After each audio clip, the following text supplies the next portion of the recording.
and we welcome Honorable Minister Jallo to the TRRC and look forward to his testimony. Council, you have the floor. May we continue the proceedings. Thank you. Thank you very much, Mr. Chairman. Good afternoon to you all. Good afternoon, Mr. Jallo. May I ask that the witness be sworn in, please? Mr. Jallo, could you be upstanding?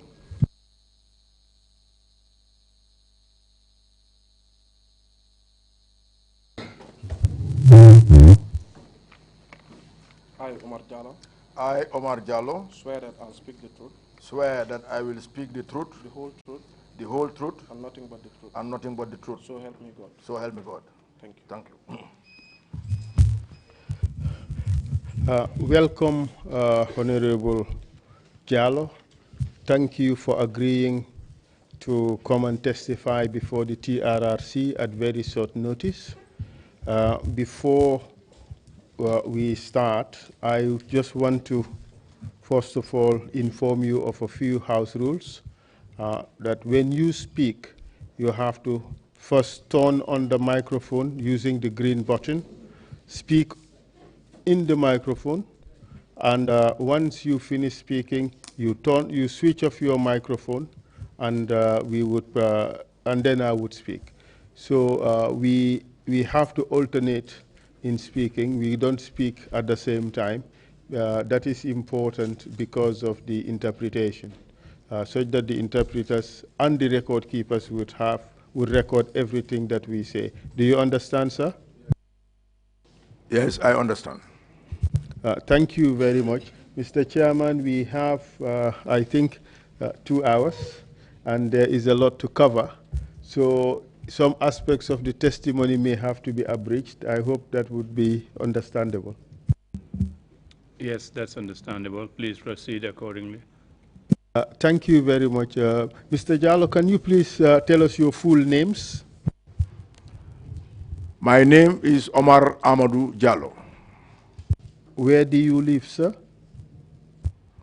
I live presently at Fajara, A section. Date of birth, please. 26th October 1946. What's your profession, sir? My profession is politician. Mr. Jallo, I would abridge information concerning your biography. You are very, very well known in this country, so we would skip your biography and would go straight to 1994. Tell us what work you were doing in 1994. Thank you very much. In 1994, I was the Minister of Agriculture for the Republic of the Gambia. Until when in 1994 did you cease to be Minister of Agriculture? Until our government was overthrown by the military on the 22nd July 1994. Can you tell us a little about that overthrow? Just a little about the overthrow and what it implied, what it meant for you and people who were in the same category as yourself. It was really a surprise and a shock to most of us that the military will intervene in overthrowing a democratically, constitutionally elected government of the Gambian people. A government whose record on governance, human rights, and rule of law was one of the outstanding qualities among all OAU members. You indicated that this happened on 22nd July 1994. Apart from losing your position as Minister of Agriculture, did anything else happen to you? Yes. On the 31st of July, I lost my position, and then 3 days after, there was an announcement that all ministers should hand over themselves to the NIA. So I called a senior police officer called Nick Williams, who was a friend of mine. He came, picked me up, and took me to the NIA, where I met most of my cabinet colleagues. This institution you call NIA, did it have a different name at the time? Yes, at that time it was NSS. And what would NSS stand for? National Security Services. And you said when you reported, you found members of your cabinet colleagues there. Do you remember who you found there? Yes, I found Kamabaji was there, LK Jabang was there, Landin Jalo Sonko was there, and myself. I heard Asan Jalo was detained, but he was not there. I heard he was at the army headquarters. But then Al-Haji Asise was there. And the minister then, okay, Amulai Jane was there. James Gay was there. And Buba Balde was also there.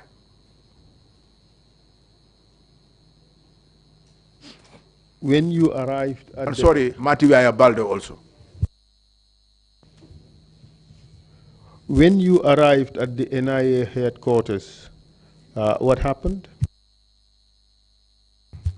They just took me where these people were. It's a big hall where we were all kept, and we were giving a tarpaulin to lie on, and that was our home.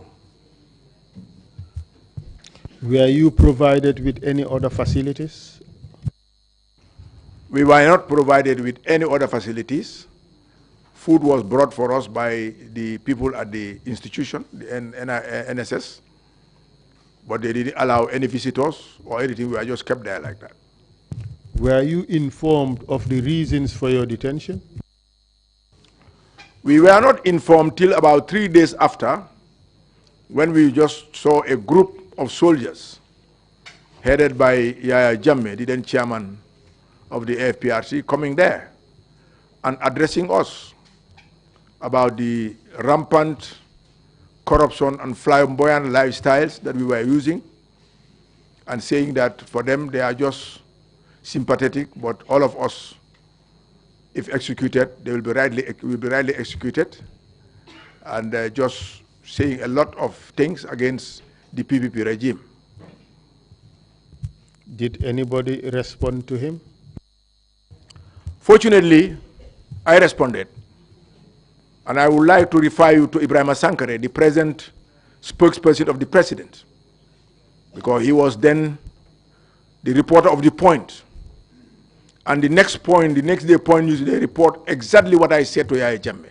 Because I stood up and said, Mr. Jammeh, you have taken over a government that had respect for rule of law, democracy, and good governance, and it was the safe haven of all West Africans who are running away from despotism. And if you do anything that is contrary to this, then you are a traitor and a betrayal to the Gambian people and the Gambian nation. And I told him that in the presence of everybody. How did he react? He reacted by just telling me that I expect such thing from you, because he was very close to me.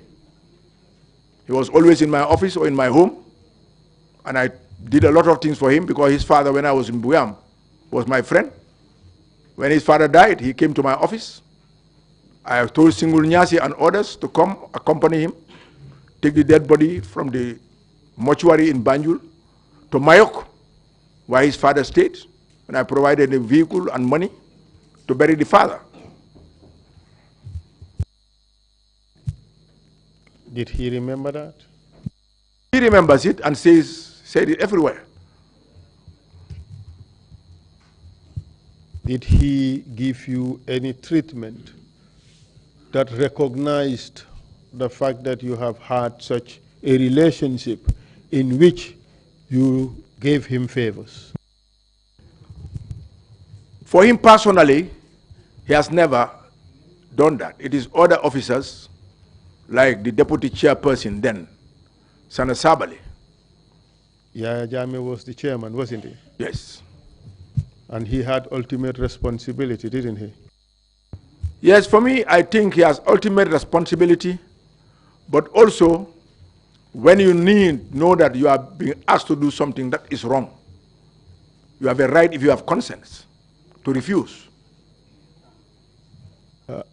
After that meeting, did anything happen to you and your colleagues? We were detained for about 10 days, and we were released and put under house arrest, with always having 3 military personnel at our gates to check who is coming to see us and who is going out with a register. For how long did that situation persist? If I can remember rightly, it persisted for over 2-3 months. Do you recall events of November 1994? Yes, in November 1994, I was reading the Observer on the 4th of November, I think, 1994, when I read that the ruling council had decided that they will stay for 2 years and hand over to a civilian government. I called up the press and make a press conference condemning their decision to stay for two years and saying that they were imposing themselves on the Gambian people and they have no right to rule this country through the barrel of a gun. Did that pronouncement go down well with the junta? It didn't go down well because on the 6th of November, I was sitting in my home when I saw a truck comes in. Sana Sabali jumped off the truck with some other people, like Samba Jallo and others, who made sure they threatened us, beat us up, me, in the presence of my family, slapped me, put me in the truck, and went around, collect Omar Sy, the former Minister of External Affairs, whom I forgot to name as those I met at the NSS, went and collected Kamabaji. When we met Kamabaji praying, but Sana stopped him from praying, to put up in the truck. Then the truck come back and drove through Serakunda and Bakau, so that the people will see us at the back of the truck. And then we ended up at the army headquarters in Bakau, where we were made to line up, and Samba Jallo and others were trying to press pistols in our mouths, and I refused, and they were so angry with me that they put us in the truck again, took us to mile 2, and when we arrived in mile 2, we met Sadibou Haidara, Edward Singate, and Yankuba Toure. They brought our chairs, asked the all former ministers to stand, and they asked Samba Jallo to read a 20-man contingent for me to be beaten. I was seriously beaten. All my body was in blood. And then Sana and others were laughing, enjoying, and afterwards they threw me in a cell. Before they took you to mile 2, did anything significant happen at Fajara Barracks? Yes, I think they were putting the gun in Buba's mouth and others, I couldn't remember who. And I continue. One journalist, I think he was called Justice Fofana. I don't know if he came in. And when they saw him reporting, they seriously beat him up in our presence before we were taken to mile 2. You mentioned that a Bach Samba Jallo led a 20-man contingent to beat you up. This Bach Samba Jallo, what was his job at this time? He was a soldier, and I see him going everywhere with Sana Sabali and Singates. And he used to drive Singate's vehicle. He lives at Farato. We have a witness here who appeared before the commission today. He is called Bach Samba Jallo, a teacher who also lived in Farato or taught in Farato. Are you referring to the same person or this is a different person? No, Samba Jallo that came here today is a teacher living in Pirang. And he was one of those arrested with me in October 1995 and kept at the army headquarters for 13 months and subjected us to different ways of torture for many, many days. Essentially, this person, these two Bach Samba Jallos are different.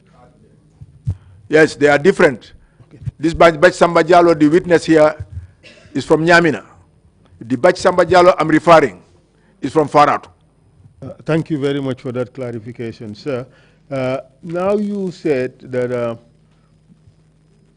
when you were taken to Mile 2, Sana Sabali, Edward Singate, Yankuba Ture, and Sadibu Haidara were present, and they ordered Bach Samba Jallo and 20 others to beat you. Were you the only person who was beaten that day? I was the only person beaten because, as Sana Sabali said, they should set an example on me because I refused to keep my mouth shut. You challenged them, and they did not agree to being challenged, right? Yes, I thought it was my right as a Gambian and as a leader who people were looking up to me for leadership. I thought leadership is not only when the going is nice. Leadership qualities are more recognized when the going gets tough. Tell us the scenery, how the setting was organized. The setting was organized. Sana and others were sitting as their senior council members, and they put the line of the ministers and the other prison officers were watching whilst these people are doing what they are doing on me. Unfortunately, I was talking to one of these TVs recently, is it ITV or something? Live, when somebody rang from England to say, apologize to me and said, I was there when that thing was happening to you, but we regret it very much. One Mr. Bojang, I can fully remember. It was like the junta watching the gladiator being sent to the lion's den. But fortunately, God was there to make sure I don't go to the lion's den. You agree with that description? That's right. Thank you, thank you, sir. Now, for that time, after the beating, what did they do to you? They threw me into a cell and took all the other ministers to the remand wing. And after 24 hours, that was about 48 hours, that was on the 9th, we were all packed in a truck and taken to the NSS headquarters. Okay. Before that, let's talk about the beating. Did you sustain any injuries? Sustained a lot of injuries. I forgot, but I wanted to bring the haftan I was wearing. I'm still keeping it with the blood stains, and I'll look for it, and I'll bring it. You can send it to us. You can bring it later. We'd be interested in seeing that. Can you describe what injuries you sustained? I sustained injury on my back, my hands, and on my face. Because they were kicking, beating, some with these plastic, these things, some kicking me, some slapping, just trying to satisfy the three senior members of the council who are sitting there. Let's get this straight. Who was there? Initially, you said Sana Sabali, Edward Singate, Yankuba Ture, and Sadibu Haidara. Now you said three. Sorry, the four. All right, thank you. They were all present. They were all present. Yeah, thank you very much for that clarification. Now you said the other ministers were taken to remand wing, and you were taken to security wing. Do you recall which security wing you were taken to? The #1 security wing. Can you tell us what's the difference between being in remand and being in security wing #1? In the remand, as much as you are in detention, you have a bit of freedom and liberty there, and some social amenities extended to you. But in the security wing, they open you at 8 o'clock, you queue, the 12 of us, to go to the toilet, go to the bathroom, they close you again at 9:30 till tomorrow, 8 o'clock in the morning. And what were the conditions? Because it is so near the swamps and all the mosquito wires were out. So virtually, our best friends were the mosquitoes. And it was this, the cell is so small that I can just make this and I will touch the two, and then the bed was just a wooden plank put on some bricks. How about rodents for company? Of course, they were all there. We have to tolerate them because the situation demanded it, and the food was terrible. And you were there in this condition for a day, right? I was there for a day, and the next day we were parked in a truck and taken to the NSS headquarters. And what happened there at the NSS headquarters? We spent the day there, and on the 9th in the morning, we had talks and a lot of noise. All ministers were brought out of the NSS cells. Now, by ministers, you mean former ministers? All the former ministers. And we were made to line up at the door, and then we saw Sana Sabali, Sadibu Haidara, and Fafambai, who was then the Minister of Justice, coming with a lot of soldiers. And then when he arrived, he said he has an information that all of you should have been executed, you are corrupt, and you have done so many bad things to Gambia. But the council, because they are human, is going to only set an example on one person. That is Omar Jallo. He's going to be executed on Friday by his firing squad. And then he said all the other ministers should be released, and they start calling the names of the ministers. And they all left. Before they leave, Landin Jallo Sonko, my friend, started crying and shook my hand. And there was something in my hand. When I look at it, it was a small juju. I put it in my pocket. And I told him, I have heard Sana's words, but I have not heard it from God yet. Just pray for me. They left. Then I was thrown in the cell. The next day, fortunately, was 11 November. So they had no time for me. Why didn't they have time for you? Because they were busy killing each other. Tell us what you know about that. Fortunately, I was having two guards.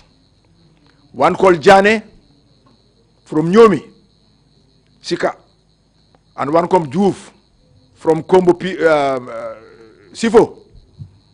They came and told me, Mr. Jallo, there is a lot of serious problems going on at the police depot. But we are going to open the gate behind. If we see them coming for you, just climb over the wall and we will tell them that some security people have come to pick you up already. I said, okay. But fortunately, they never came for me. It was only after that Sambaba, the then director of NIA came to my cell and said, oh, today, Sana did a good job. Sana is a brave man. He was killing these people like he was killing bugs. He was killing Abidjunu Falako Dabo. I told him, Samba, I'm sorry. You just spoke in vernacular. I think that is Mandinka. Can you translate exactly what you said in Mandinka? Translate it to English. So Samba, the Director General of NIA, came and said, Sana Sabali is a brave person, is a hero, because he was killing the rebel soldiers like bugs. Then I questioned him. I said, my brother, are you proud of arresting a person, stripping the person naked, and bayoneting him or shooting him? Is that bravery? Are there no law courts now? There is no justice, there is no process. He asked these people to put me in the cell. Did he respond to? No, he didn't respond. He just asked them to put me in the cell. For how much longer did you remain in detention during that time? When the 11 November attack happened, my wife became worried because all the ministers were released and I was the only one. So she took it upon herself to go to the American embassy and the British embassy. And these ambassadors, because they knew me very well, accompanied her to the State House to see Sana Sabali. And before that, they went to the Minister of External Affairs and then to Mrs. Fatmata Tambajang, who is my aunt. And my wife asked them to go to her because she was the Minister of Health. She accompanied them to Sana and to Yaya. And because of the ambassador's pressure, they asked Fatmata Tambajang to pick me up at the NIA in her own minister car and took me home. So this would be the second time you were arrested and released. Thank you, yes. And I'm sure that wasn't the last time you were arrested. No, I was arrested on several occasions. Can you tell us the next one after November 11th?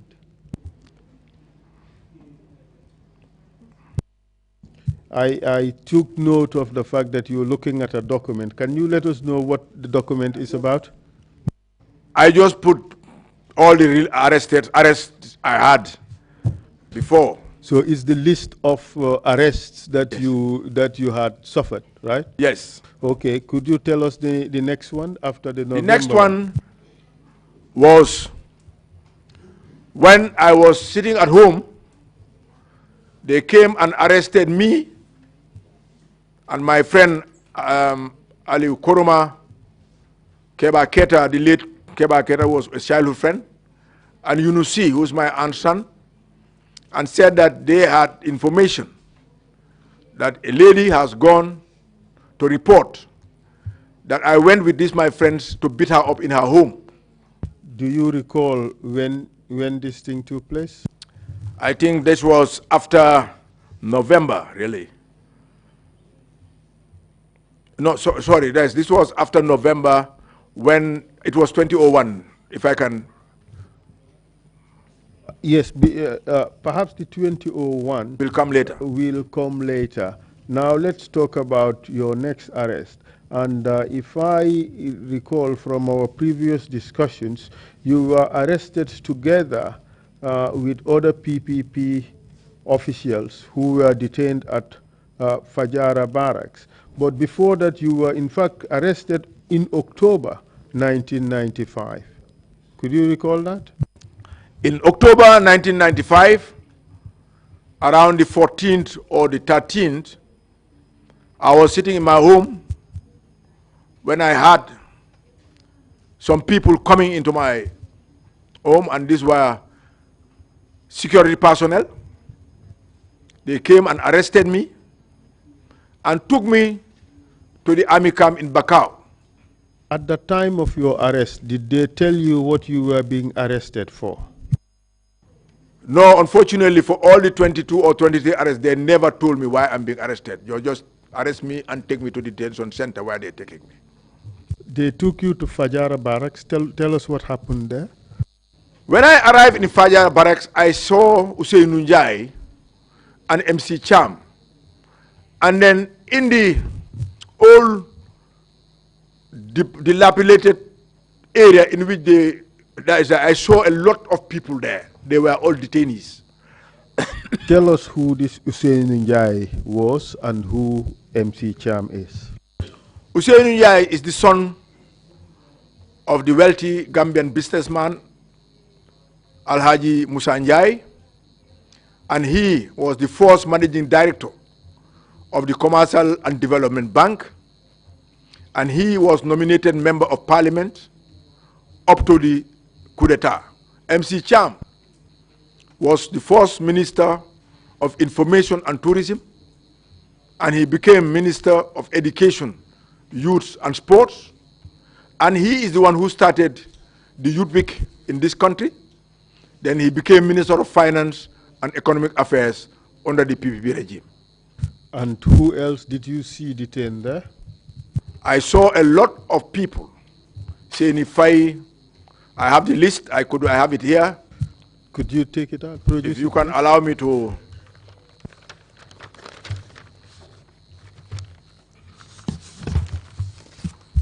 We had Alhaji MC Cham, myself, Ousseynou Ndiaye, Alhaji Jobate Mane, Seni Faye, Landing Kamara, Bachsamba Diallo, Bakari Kamara, Ismaila Jawara, Mama Jawara, Njundu Jawara, Malang Fati, Sarani Jata, Omar Ba, Sirif Biaye, Alhaji Mori Keba Sedikan, Masani Sedikan, Raif Diab, Mustafa Sise, Babukar Mbaye Sise, Fa Keba Sise, Fode Sise, Yaya Dabo, Yaya Sedili, Keba Tunkara, Mustafa Diba, Sidi Sane, Fanding Conte, Ousseynou Dabo, Koso Telo, Adama Sise, Ibrahima Solo Sonko, Alhaji Mamadi Sabali, Landing Kasama, Mohamedou Sedi Khan, Amadou Diallo, Ousmane Diallo,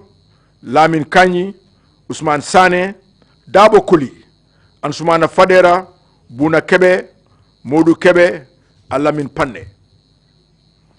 When you were brought to Fajara Barracks and you saw all these people there, did the people who arrest you do anything to you? Yes, they took off under a tree, and while we were standing there under guard, we saw 2 vehicles coming, and about 20 or 30 state guards jump out of the vehicles and just come and strip all 3 of us naked. Who was stripped naked? Myself, MC Cham, and Ousseynou Ndiaye.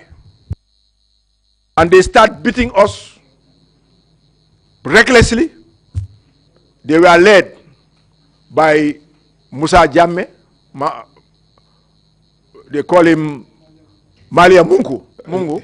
Excuse me, may I ask members of the audience to respect the commission and not to testify? Let them not provide any information either to the witness or to the commission. The witness is testifying under oath. I hope that is noted. Thank you. Yes, you may proceed. And then we saw Almamo Mane and so many others. And one is, I think it's Jammeh, he died. He was the head from the state guards. But other people joined them, like Bubakar Ba, whom I saw on television. Now he's promoted, he's Lieutenant Colonel. He was then with the training school. He's from Bunyadu. He's called Bubakar Ba. He was the one who deliberately bit me on my eye and broke my eye. And he comes every morning. Almamo Mane and Bubakar Ba comes every morning to remind us that we are waiting for August's command, and we'll kill all of you, cut you into pieces, and throw you to the dogs. And for the first 1 month, we were sleeping on the ground, on the sand. And they refused for us to take a bath, to wash our face, or to change our clothes. It is after the 1 month that Babukar Jata, then army commander, came to visit. And he said, in the presence of everybody, Uncle OJ, I'm sorry, it's not my army that brought you here, but it's the state guards that brought you here for us to keep you. And he told people, why are you allowing those sleep on this type of this? Then they went and brought tarpaulins and spread it, and for the next 12 months, we were sleeping on these tarpaulins. Thank you very much for that answer. Let me just take you back a little bit to just clarify some issues. You mentioned one Ba, who you said, Bubakar Ba, who you said participated in torturing you. In fact, he's the one who broke your eye, quote unquote. Do you know this Bubakar Ba? Yeah, I know. If I see him, I'll know him. He's from Bunyadu. I know him very well. I know he's in the army, his brother is in the police. And do you know which position he is in presently? Well, the last time I saw him on the television, not long ago, and somebody addressed him as Lieutenant Colonel, I think. When we are being tortured, he was, I think, a sergeant major with the training school in the depot there. So this Bubakar Ba is still serving in the Gambia National Army as a lieutenant colonel? Is still serving in the National Army as a lieutenant colonel. And this guy participated in your torture? He participated in my torture, and after the torture, when we are being put on a truck, he makes sure he beat my arm. That is why still this finger and this one don't look alike, thanks to him. What did he do to it? When I was coming. Yeah. Microphone. He beat my hand with a very hard object, and my finger nearly got broken.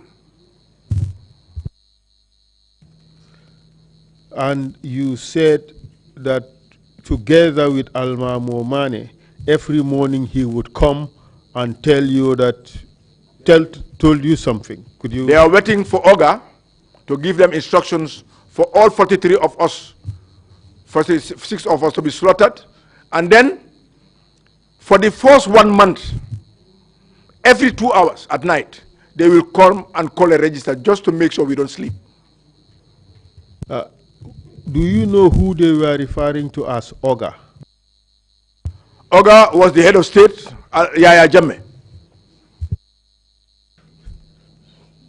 From that conversation, did you get the impression that they were in fact getting their orders from Yaya Jammeh? I know that they were getting their orders from Yaya Jammeh because Farah was the commander of the army in Farah Barracks.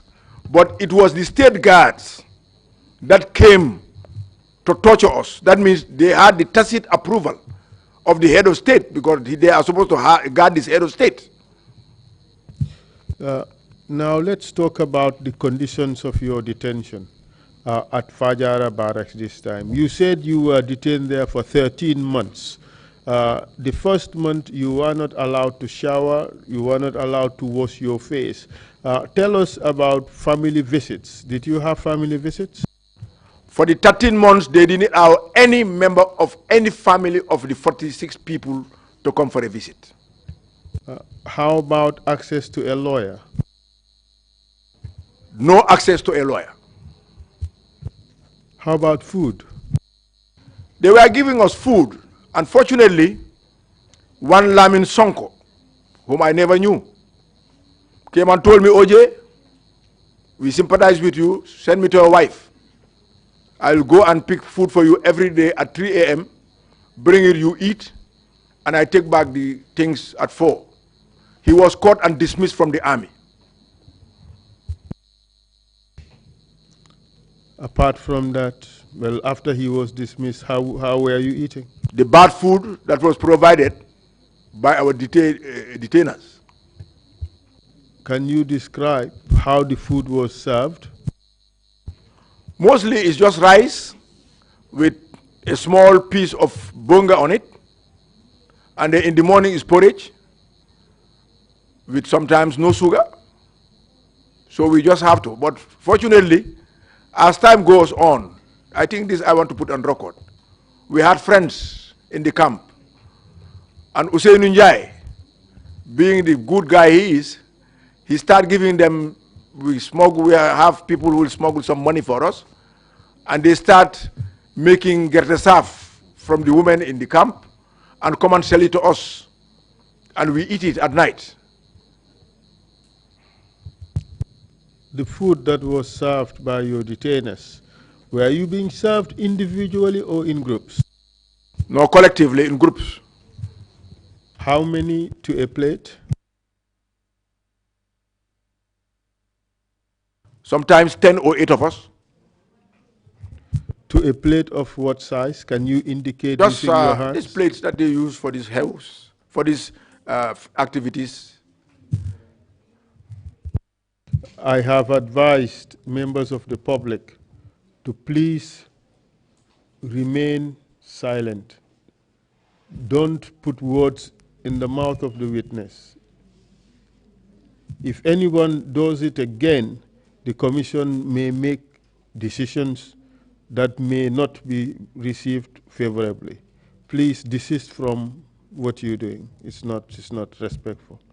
I'm sorry about that, Mr. Chairman. Yes, so you were served food in a plate and you eat in groups. How about bed and beddings? Were you provided with any?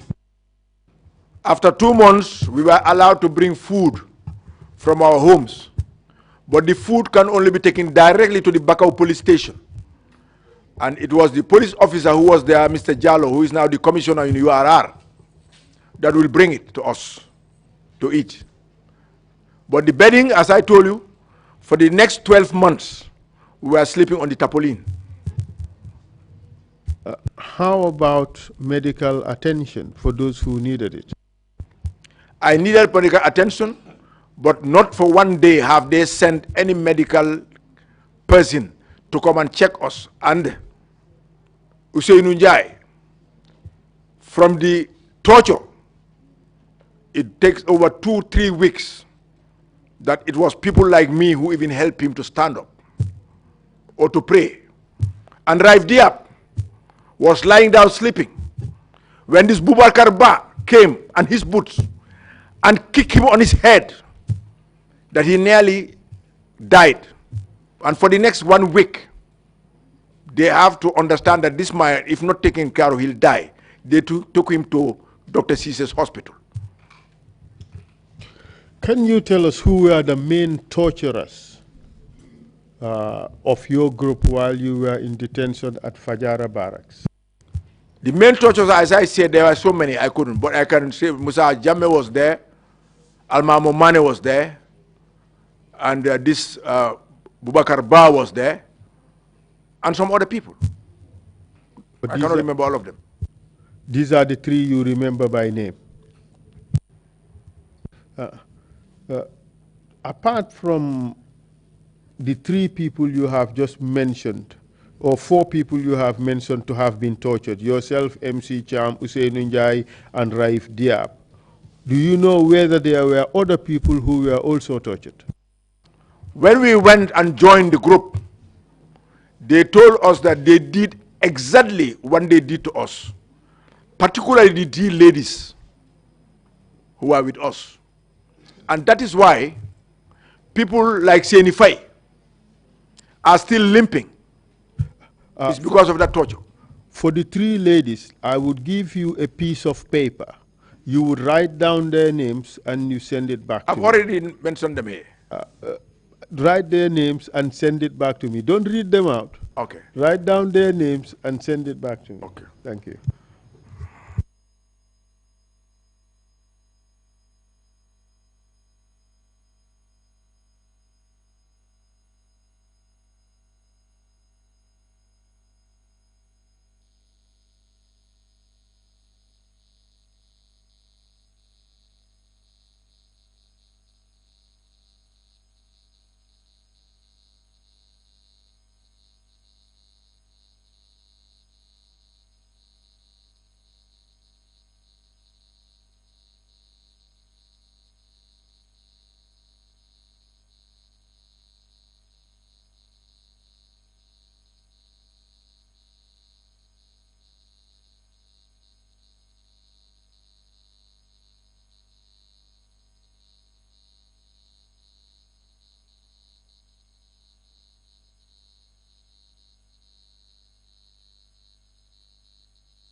Thank you very much, Mr. Witness. Mr. Chairman, at the end of this hearing, we would wish to have this document included in the record.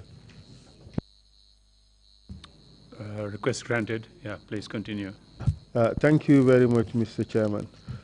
So you told this commission that you were detained for 13 months. You've also described the conditions of detention for the first few months. Did the conditions of detention subsequently change? The conditions never changed. We slept on this tarpaulin forever. And sometimes when we get some of the guards at night, they refuse to allow people to use the bathroom or the toilet. And I have witnessed 2 or 3 people defecating on themselves, elderly people. But sometimes we have good guards who are sympathetic, and they will allow these people to go and use the toilet and the bathroom at night.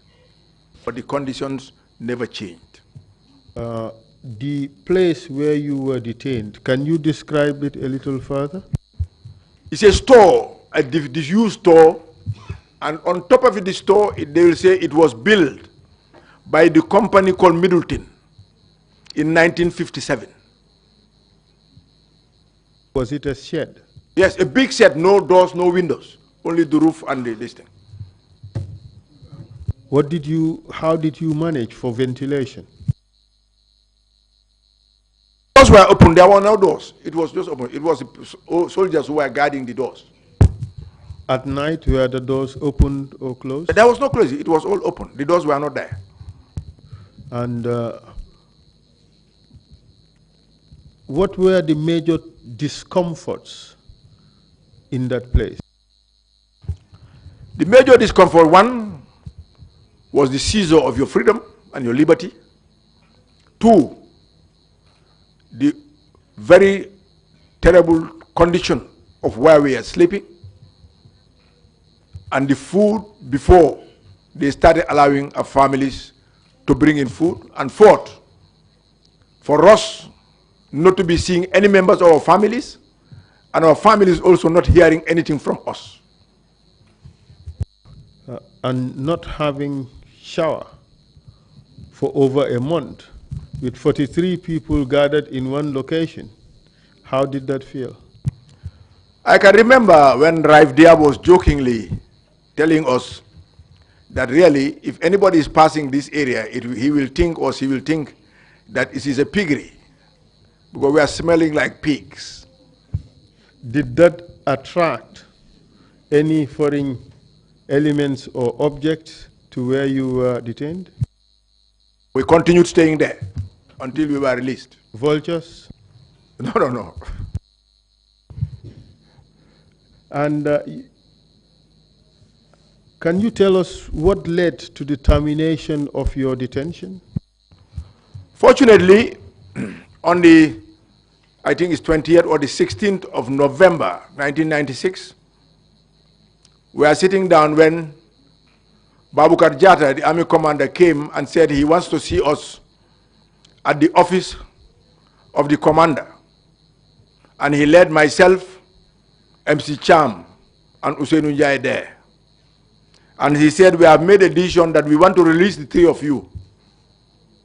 I told him in his face and everybody that these two people can agree, but I'm not going. Babukar Jata is alive. That was at 8 o'clock in the morning. I said, I've been here with them for 13 months. If you say that we'll be released and they'll be released after, we can wait, all of us. And what happened subsequently? Talked, and then he convinced me that, what conditions do you want now, OJ? I said, well, I'll only agree that today is Monday. When I go on Tuesday, Wednesday, Thursday, Friday, I will personally bring the lunch directly to the detainees and not through the police. And on Friday, if I bring lunch and they are not released, I'll stay with them. Did he agree? He agreed. What and that happened? is exactly, I took the lunch, and on Friday, everybody was released. Were any members of your group tried before the courts? Nobody was charged, not to talk about tried. Bachsamba Jallo and some of the people you listed were charged before the Kanifing Magistrates Court. Do you recall that?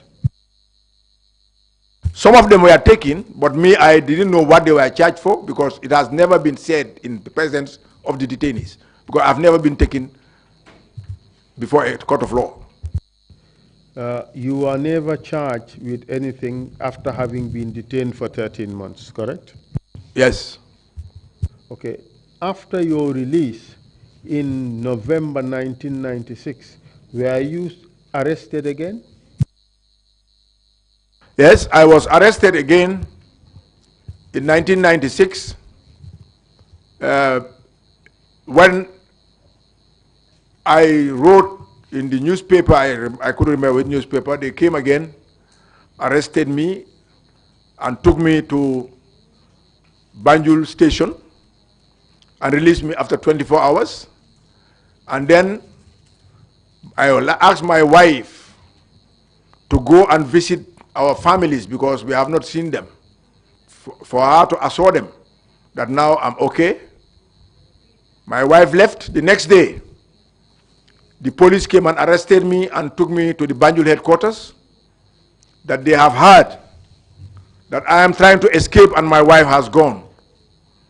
After spending there 5 days, they asked me to provide somebody to bail me. I said, no, I will not, because I have not committed a crime.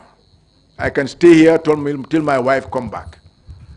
Then after a week, they asked to send Dudu Juf Kapi and Pambay, who was the CMD, to come and beg me to leave the police station. Do you know what CMD means?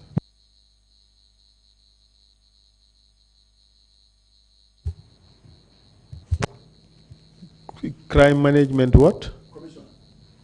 Okay, speak onto the microphone, please. Was the Crime Management Commissioner. Thank you very much. And did you eventually leave the station? Yes, because they came and appealed to me that I can now leave. I said, I hope some of you have not signed any bail bond. They said, no. We've agreed. Then I left and went home. That would be your fourth detention. Yes. Did you ever get arrested again after that? Yes, I get arrested again. And this was, I will say, they came, arrested me. They didn't come to my home. They invited me to the police station. And I went with some friends because I was having lunch when they rang me.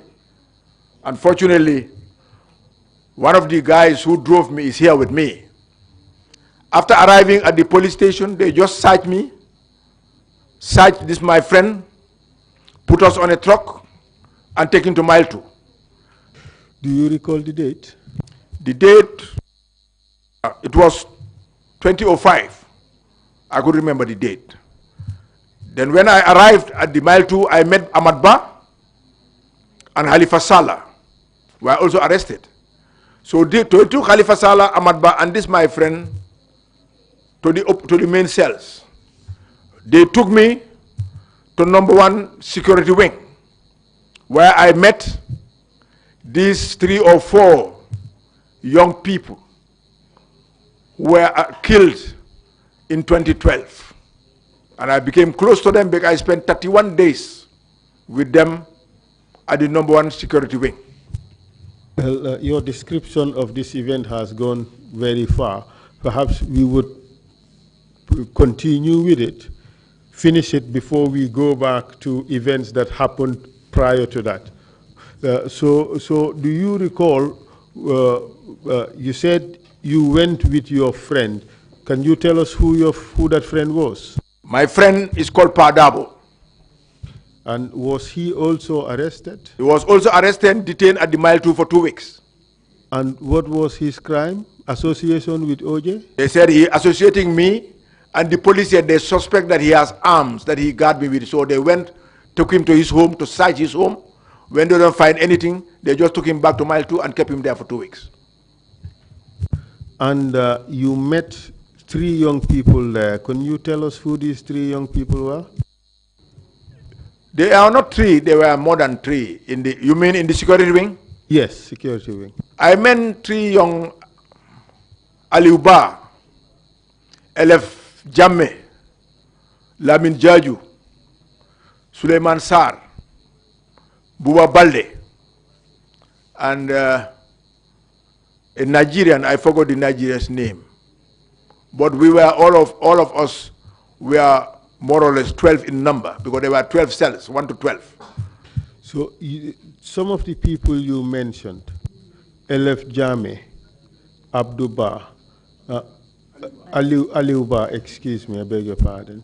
These individuals, what work did they do prior to their arrest? Do you know? Some of them were the Farafenye attackers, and some of them were the Katong attackers. Do you recall the ranks these guys had before their arrest? No, I don't. And do you know what subsequently happened to these people?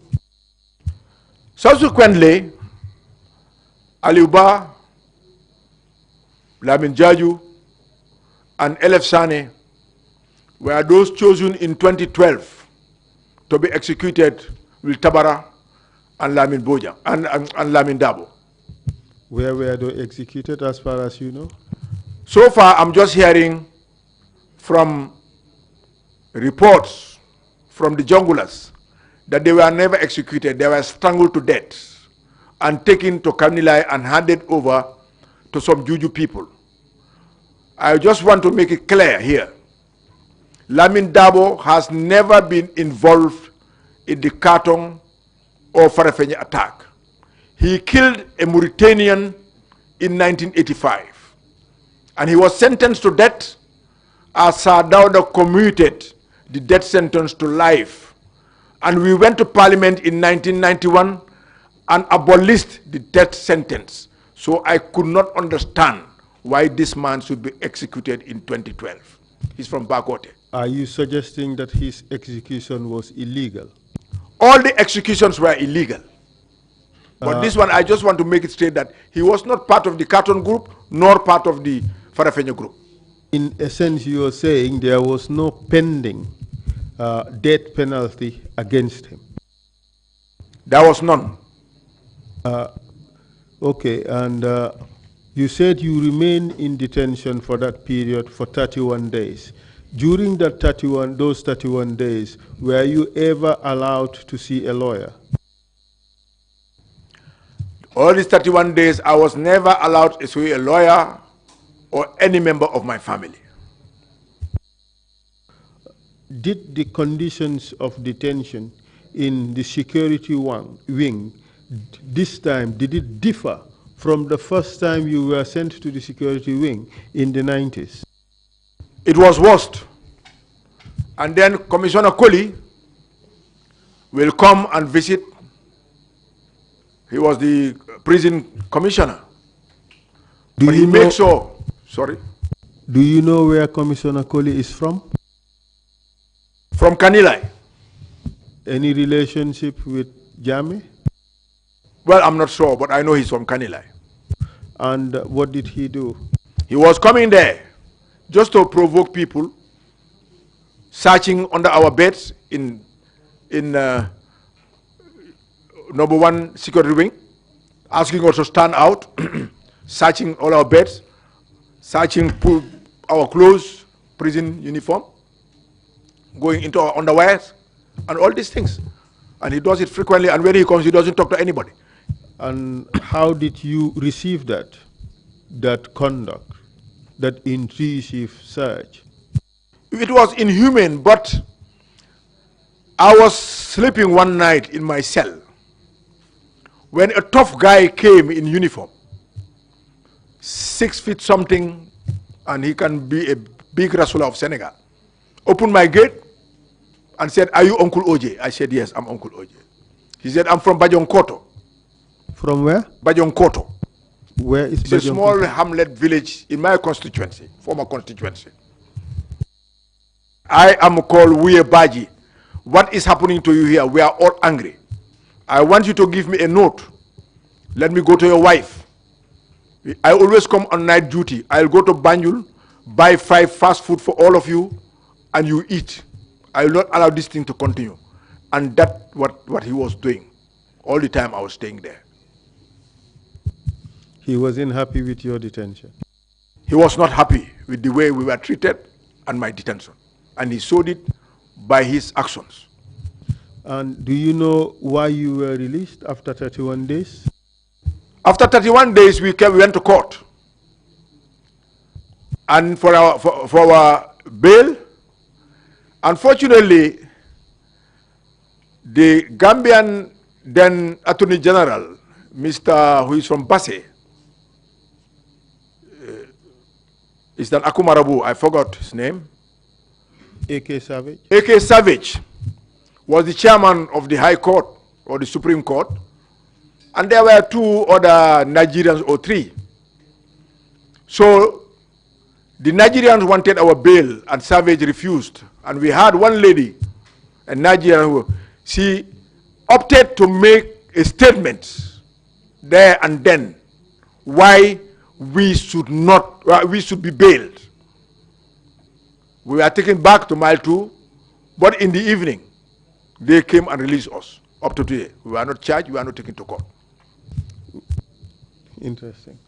But before this arrest and detention in 2001, there were arrests in 1998. Could you tell us about that? 1998. The Madam Fall issue, the Sarta Fall issue, Yeah. tell us about that. You know, I was sitting down with my friends when they came to arrest us. Everybody who knows me with these two guys as childhood friends, Keba Keta and Ali Kuruma. They arrested us and they said we are beating Salkafal. But fortunately, Salkafal's husband was one of my best friends. And she knew the wife through me. Because when we were going to Farafenye Youth Week, I chose him, Daddy Owens, to look after the girls who have come for the culture. And when we came back from Farafenye, he told me that he has interest in marrying lady. And the lady's uncle, Kebanar, was a childhood friend of mine. So I went there and worked on it, and he got married to this lady. And I was the one who got his husband the job he was in until he retired. Because in 1970, when I was in Georgetown as the cooperative inspector, running Kolikunda and Tumani Fati, he came to visit me. I took him to Commandant Fall. Then he was the works manager for PWD in Georgetown, and he employed him. When we came, I took him to the Alkali of Ibo town for him to give him a job, a home, and that's the home where he lived. But when we went to court for 10 months, the wife got fed up. And Usainu Dabo and Ida Drame were my lawyers. And in the court, she said she's ready to go to prison. But what I have said about OJ and Ali Kurba is all lies. I know my wife, my husband, because of OJ. We have a home where we live because of OJ. And we are the youth who used to sing and dance for OJ. And Usainu jokingly in the court asked him, how do Mauritanians sing? And he did the Mauritanian noise in the court. And that's the day we were released. The ululation. All right. But did she indicate the reasons why she accused you of entering her home and beating her up? Yes. She said, Mr. Juve, who was Minister of Justice, and some people went and gave the husband some money. He said it in the court. For her to give this, to accuse me of such a crime. She said it there. And he said, after that, they went and discussed with Jesus Esa Baji, who was then the head of the police in Taleninkunja.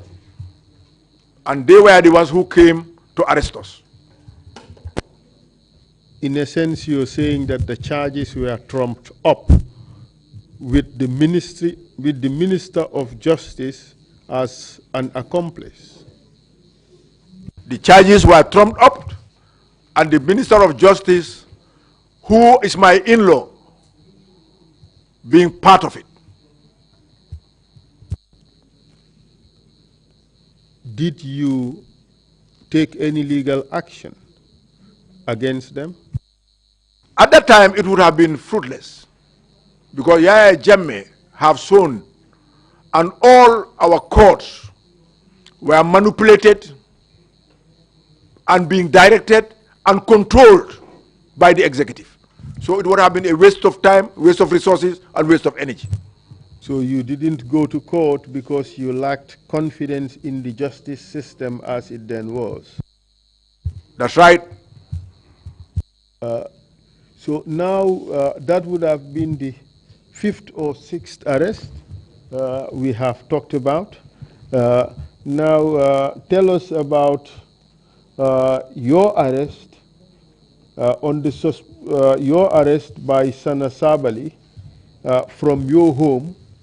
Well, this must be in 1994 when he broke Sir Dawda's picture. Tell us about that incident. He came there to arrest me on about 4 or 5 occasions. Different occasions. On different occasions, and he will put me in at the back of a truck or a pickup, take me to the police station or to the NSS for a day or two, and I'm released.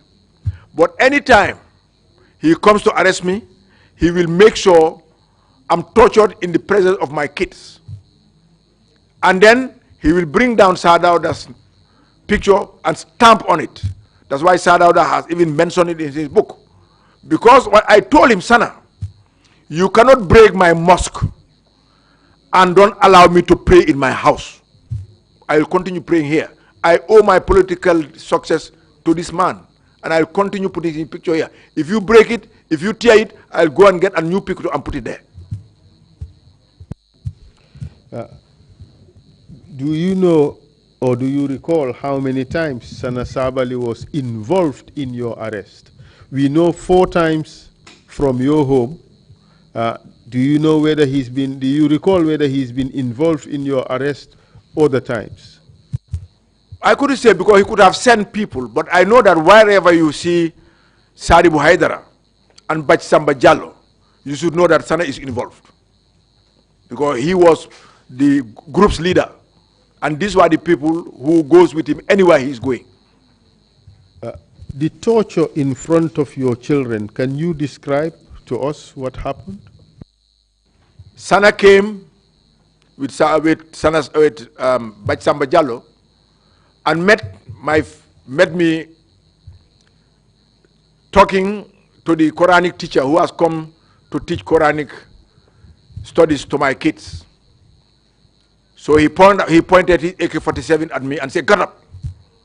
And I got up. And whilst I was getting up, Bachsamba Jallo kicked my legs and I fell down. And they start slapping, kicking me, put me on the truck, and went with me.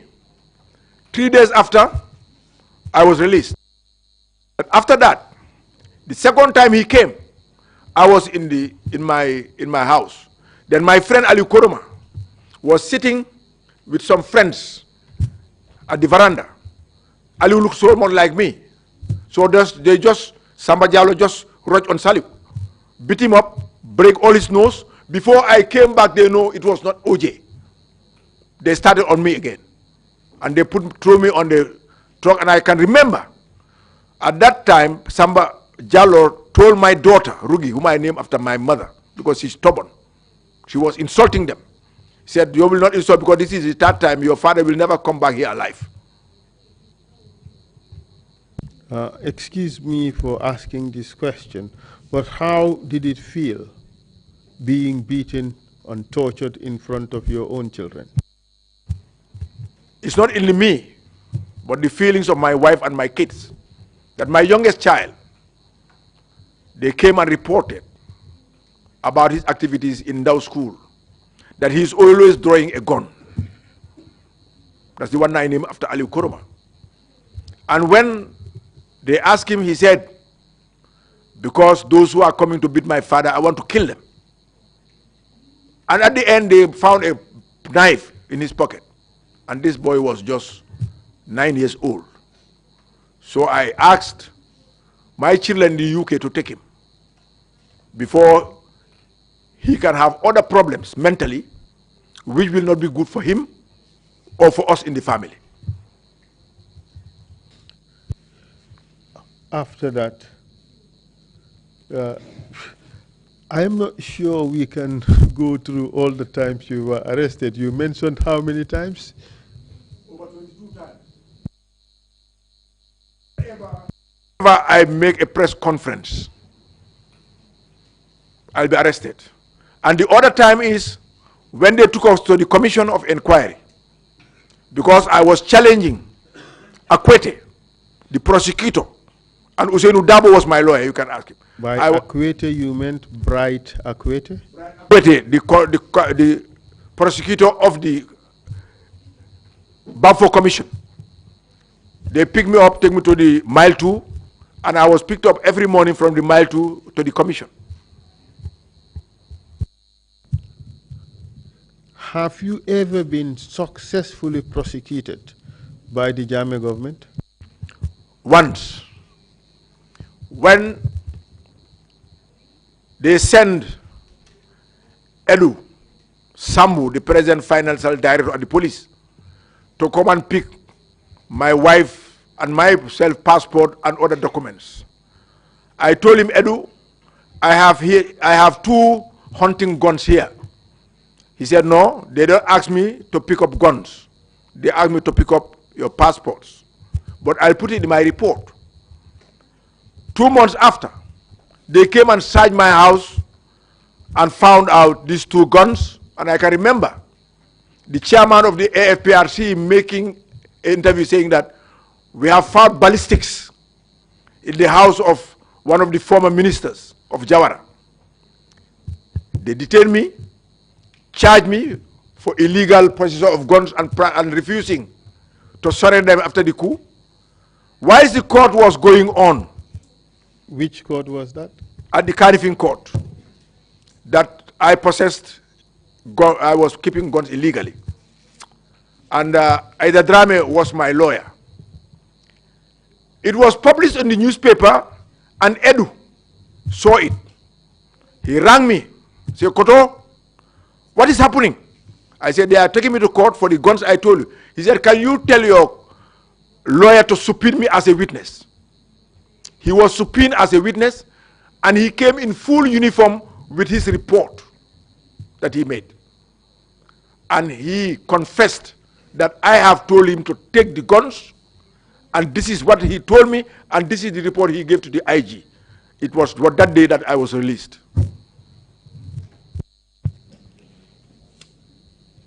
And how about members of your family? Were they also arrested at any point in time? My wife was arrested twice and taken to the NIA. One was even on Tobaski Day, when I was in detention, and they said that they heard that she is going to Casamas to Imaru. They arrested her and kept her for a day.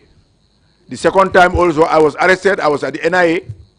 He came, and while she was being taken into the NIA, while I was in the cell in the NIA, he saw my friend and brother.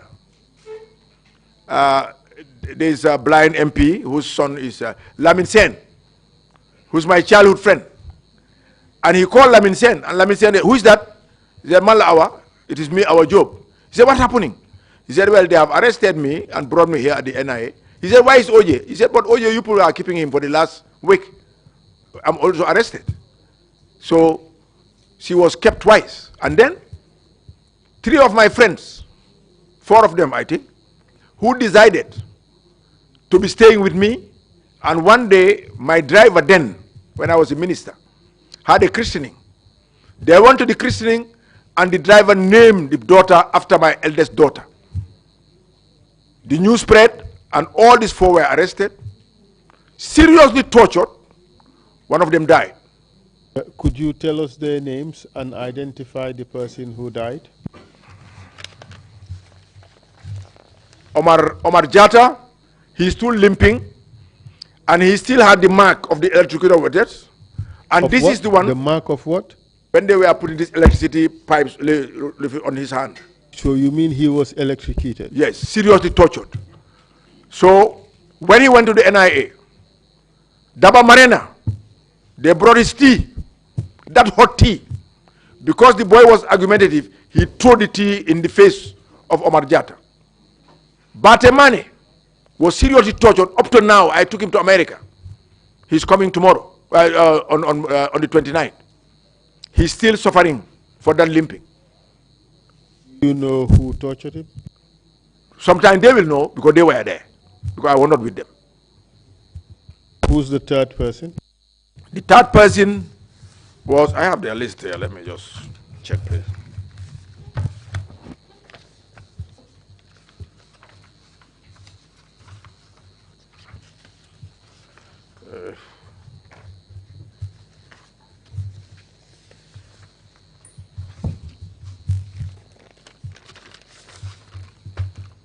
Sorry, I have too many. It was Omar Jata, Jebel Sise. I also took him to America, but he's still suffering from his leg problems. He was staying with me. And after the torture, I have to bring somebody to be massaging him for 1 week for him to be able to walk. The other one is Sane, the very driver who named the daughter after my daughter. And Bakari Mane is Bate that I talked about, who's in America. They were 5. Who died? Modu Jallo, whom I got a job at Health as a driver. They call him Dodge, but his family is still at London Corner. How soon after the torture did he die? About a week or so. Did you report the matter? To who? The police? If the police are doing things that is wrong, I didn't have confidence in them. Thank you very much, Mr. Jallo. What motivated you to continue to defy the Jammeh government in spite of all these arrests, tortures, and detention? Sorry, as a child, I was very political. And some of us were the Kurumaist boys when we were in high school. Unfortunately, I never read books at that time that is not from Kwame Nkrumah, Sekou Toure, Kim Il-sung of North Korea, of the Red Book of Chairman Mao Zedong. That is why people who know me in Serekunda know that I organized fundraising funds in Serekunda and took it to Nunevera in Casamas when he was fighting in the bush. That's what he bring my best friends when he was president. I believe in justice. And I thought that if I was born in Old Yudum, my father is a Banjulian, my mother from Birkama, and we moved to Serekunda, and the Serekunda people decided to put me up as their candidates when I don't have much family in Serekunda. And I became a parliamentary secretary the day I won for 4 years, and a minister, a parliamentary at 31, minister at 34, and served for 14.5 years under Sadauda Keraba Jawara. I could not understand if, when those people are in difficulty, and they were the people who look up to me for leadership, when the going was nice, that I should abandon them and betray them when the going was tough. It was a challenge to me as a leader that I'll stand up for justice and fair play for the people who look up to me for leadership. Would you say that you are persecuted by the Jammeh government? Would you say that you are persecuted by the Jammeh government, seeing that you were arrested and detained for over 22 times? Yes, and then after that he was angry because he has sent so many people to offer me money and positions, and I refused. Could you tell us more about that? Yes, unfortunately, I didn't talk to those people, I don't know whether, but I have an elder brother, and they know him, Cherno Jallo, who is a journalist, one of the main journalist people here in Gambia. He's my mother's eldest son, and my father's first son. One day I was sitting in my house when he said, some people have come to here sent by the president, and they want me to come with them. I said, no, you are the elder brother, I'll come to your house. I went, and I met about 7 or 8 people sitting down. They said, yeah, Jammeh has told them how I contributed to help him. He thinks I should forget about everything and come and work with him. And there was a box, and they said he has sent over $3 million for you. He knows you don't need it. He has not begged you. They all talked about, all 7 of them, in the presence of my brother And I said, Mr. Brother Balai, before you talk, allow me to speak. I say, if you go tell Yaya Jammeh, when they overthrew Kwame Nkrumah, I swore to the Quran that I will never work for a military government, I will never support a military government. And tell him, I don't need his job, I don't need his money. I say, Pa, tell them, before he knows, let them dig a grave, and let me stand near the grave. And let them bring somebody with a gun. That if I don't join Yaya Jammeh, I'll be killed. I will jump fast, lie in the grave, because I don't want to be gone and I fall down. I will lie down and let them shoot me whilst I'm doing, and then cover me with the sand. I said, that's all I want to say. So they went home. Mr. Chairman, I have no further questions. I'll just allow the witness to say a few things about what he thinks, and I would like him to also include in his statement the impact of this political persecution on not just himself, but also members of his family. And Mr. Chairman, the floor is also open for you to ask questions. Thank you. Thank you very much, Honorable Minister Jallow. Thanks for your testimony. Would you want to make any remarks about, in general, about the situation in the country and what you have gone through? I have one or two questions to ask after that. Yes, thank you very much, Mr. Chairman. I am delighted that I'm still alive when so many people who have gone through what I've gone through are not here today to witness what is happening here. So I have to thank God for it. And let us all pray for those people who are fighting just like us, fighting against despotism, against injustice, and against violations, that they lost their lives because of their country, because of their love for peace and justice. I am happy that the TRRC is established. And I want people to know that we are all believers. For me, I have said, all those who tortured me, all those who did these bad things to me, I've forgiven them. What they have done to my prophet is worse than what they did to me. What they did to Prophet Isa is worse than what they did to me. What they did to Prophet Abraham is worse than what they did for me.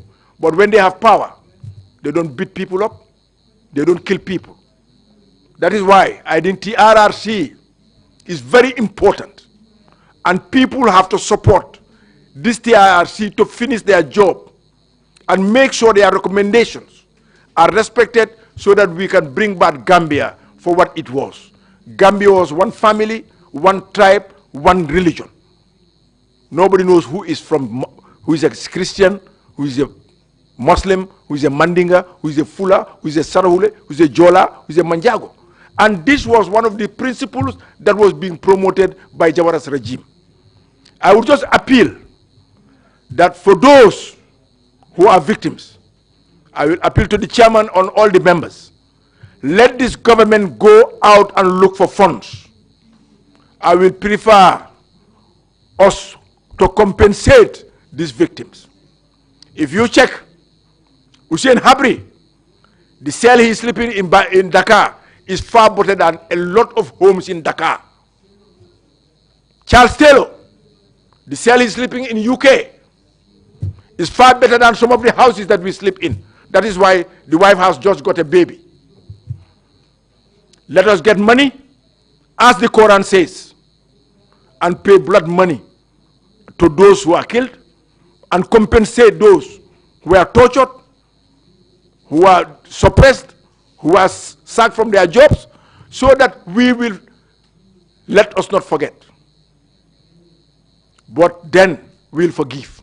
So that we can forgive and stop living in the past. If we continue living in the past, Gambia will never be developed. Gambia can only develop when we forgive each other and face the past together and learn from the mistakes of the past and never ever allowed it to be done in this country again. Thank you. Thank you very much indeed for that expression of strong support for the TRRC. Mr. Jallow, I am taking your away from arrests and detentions and tortures that happened to you, outrageous, that should not have happened at all, to a topic that I'm taking advantage of your presence here as a former cabinet minister from the Jawara administration, just to ask you if you're aware of circumstances in cabinet meetings concerning the deployment of Nigerian soldiers somewhere here in the Gambia, and especially the command that they assumed and the difficulties that created at the lower levels, as we have been told. The reason why I'm raising it with you, you're the only former cabinet minister to come before us so far, and just want to know if there were any discussions, if there were any circumstances that you were aware of that came up or heard concerns from senior Gambian military officers about the deployment of the Nigerian officers somewhere here in the Gambia. Fortunately, Mr. Chairman, I have always been against the establishment of an army in Gambia. Because I have seen, I've always said, I'm sorry if I live with some people, that Africa has two enemies: our people in uniform and our intellectuals. That is why I have never supported the establishment of an army, because I knew that most African armies are made of people who couldn't make it socially in the system. So they look up to those who made it and became the enemy. That is why Yaya Jammeh's first statement as chairman of the AFPRC was, when I was in Gambian school, they come with their father's cars and with their nice shoes and their mburu agiyapa, their bread and meat, while some of us don't even have lunch. That hatred built in him. Should he have blamed my father? My father paid for my school fees. He gives me lunch. Where was his father and his mother? Why did they take care of him? These are some of the things that we should look into. But we also made a mistake, Mr. Chairman. I'll accept it here. A country that is embedded with coup d'etats, how can you take those people from that country to lead your army? I always wanted the Senegalese to stay, the Zandan and the police. Then we would have not got a coup d'etat, because Senegal has the discipline. You cannot be a captain in Senegal without having a first degree. The military has a school. The Zandan has a school whereby you build character, you build people, you build intellect before you put them in uniform. I think that's what we should have done. But we made a mistake of bringing the worst coup plotters in Africa to head our army. That's why we are suffering for it. Thank you very much, Commissioner Kinte. Commissioner Kinte, Honorable Jallo, in various statements or deliberations since we started, revealed that there were rumors of coups and coups and coups until they became monotonous and people never took it seriously. In fact, in particular, this one which was first indicated on the 21st, and some soldiers were disarmed at the airport, and subsequently the following morning they came up, they took to the streets well armed to take over the government. Where, as a cabinet member, were you, the cabinet, aware of these rumors, and what much have you done about it? And this one in particular, after disarming them, did you in any way as a cabinet sit to strategize, or you just took for granted and it was a spilled milk? What was it? Sorry, I think, you know, the one, let me begin with the 21st.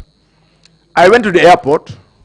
It was at the airport that I heard that some army people were disarmed, but it's going to be taken up the next day, and the next day was the coup. But really, what I thought is that when they want to infuse the gendarmerie into the police, that's why it started. Because I can remember I think it was Armiao and Mejo Mbaye, who is now in America, I think, from Kawur, nice, handsome boy, who was married to Abu Dentin's daughter, came to my office to complain that I should talk to Sir Dauda, that in any country where there is a gendarmerie, it is only the gendarmerie that has powers to arrest a soldier and the police together. Then I went to Sir Dauda and I told him. He said, but also already the decision has been made. But that decision, before it was made, Mr. Chairman, has never ever been discussed in cabinet. But I thought that's where things started. Because you cannot infuse a senior institution and take it to a lower institution. That's where people's discontent started. Thank you very much, Commissioner Carr. Thank you, Mr. Chairman. Thank you, Honorable Diallo. I have a question regarding institutional reforms. What institutional reforms would you suggest for our political system to prevent a reoccurrence of dictatorship and a coup? Thank you. First and foremost, let us stop the personalization and glorification of leaders. Sometimes I get angry. Just before our Congress, when people start being angry that I am not contesting for the leadership, I said, if anybody in Gambia thinks that what I can do, nobody can do in Serekunda alone, I'm not talking about Gambia, that's the biggest insult to the whole Gambia. Second, let us make sure our institutions become independent. The civil service, the police, the army should be independent and should be guaranteed under the new constitution. And let us make sure some of these are entrenched so that no president whose party has a majority in parliament can just go and change the laws like what Yahya Jammeh was doing. I think the institutions that I think should be strengthened is the police, the army, the civil service. If we have those institutions and the parastatals, then Gambia will move forward. But the moment we accept political interference in these institutions, then failure will surely come. Thank you very much, Imam C.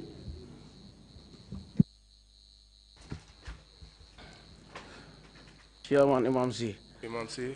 Mr. Jallo, ñu ngi lay gërëm ci li nga wax ne jéggal nga képp ki nga xamantene defoon na la dara. Your sense of jéggal nga leen loolu lu am solo la. It's very important to forgive. Waaw léegi ko mo lan ngay xelal ñeneen ñi nga xamantene amoon nañ lu mel ni lii. But now what is your advice to those that have experienced what I can speak in Wolof. Li tax ma jéggal leen. The reason why I forgive them mooy fitna kenn war koo ee. is because nobody should look for trouble. Bés bu nekk ñun ñu tooñ yàlla. Every day. waaye yàlla def na ci ñun ci alxuraan ak ci bu yeneen bugg yëpp Bible beeg ñëpp ne nit dafa war a baalale. ma foog ne nag baalale bokk na pour nga neexal. Forgiveness should be one of like man wax nañ ma ci alxuraan ci sariya ne su ma reyee doomi nit mun nañoo toog waxtaan suñ d'accord ci kàddu ak ci amaan bi ma wax rey ma fay ko duñ ma rey duñ ma yóbbu koot.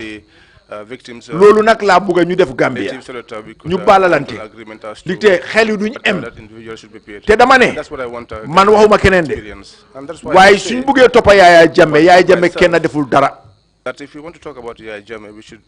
baalal ma joxe one exemple bi Yaya Jammeh nguuram reyee fukki xalel ak ñeneen benn suba Yaya Jammeh nekku fi bu nga mitim réew. Vice President bi fi nekkoon lu tax laajuñ ko ba tey lu tax mu topp ak ñana joxe instruction pour ñu fedel xale yooyu ban ministre bi nekkoon cabinet waxtu boobu moo resign li ñu def baaxul ba minister of justice Seka investigaté ba xam ñi rey xale yi mu ne leen yóbbu koot Yaya Jammeh daxa ko jël loolu dem ci parlement paas lu waane ñi rey xale yi kenn du leen yóbbu koot te député yi fa nekkoon kana resign ñëpp a ci ànda kon léegi soo amee sa xarit Tabaski ngay koo rey ki téye tànki gannaaw bi ki téye tànki gannaaw bi ki ñaddu pour dere bi buma laal aborom paaka bi yeen ñepp ko rey So, Yaya Jammeh ak ñi doon just to give an andal yépp example, ñoo def when lu you bon are li ñu def sitting in Gambia your Tobaski suñ of balalewut nak filter suñ through kër yépp tas the legs and the ears are all partners in the crime, so it cannot only be Yaya Jammeh responsible Thank for you all very these acts. much indeed. If there are no further questions, someone from the commissioners, Minister Jallo, thank you very much indeed for your testimony. Mr. Chairman, before Mr. Jallo leaves, yes. I would like him to hand over the document he was referring to, which contains the names, the list of names of people who was detained together with.